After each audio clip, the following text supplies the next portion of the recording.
Sasisian pan ngi priang sebai pi barok syakani ka channel ka jungi bat hagani ka video impai yakani ka post barang syarat thamai po shilong. Subscribe yakani ka channel but turn on your notification bell ru khnamo pinum do iki videos ki binga upload. Phila ban follow ru yaka Instagram account ka jungi.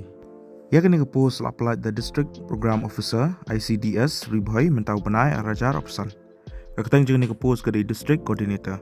Ka last date lani ka tarik bakhado ba phila ban submit iki applications kadayo khatsan tarik banai April arajar opsan.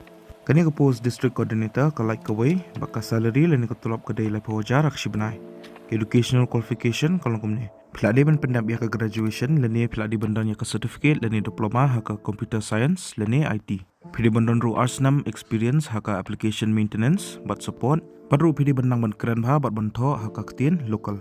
Phidi ru banlong willing ban travel shani shatai. Kin ham I preference gitu badan south nam experience ha ka application maintenance but support. Baru ikibadan ka formal training haka IT lani komputer.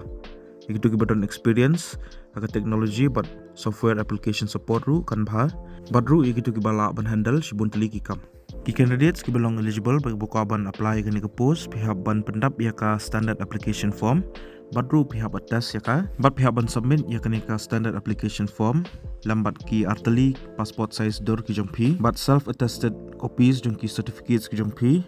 Badru ka self-addressed envelope kabade ka size 4.5 into 11 centimeters. Bad pihak ban submit ikini baro hakaway niki office ki ba ay ni room. Kaling jong ka standard application form bat ka official notification ngala ay po description jong video.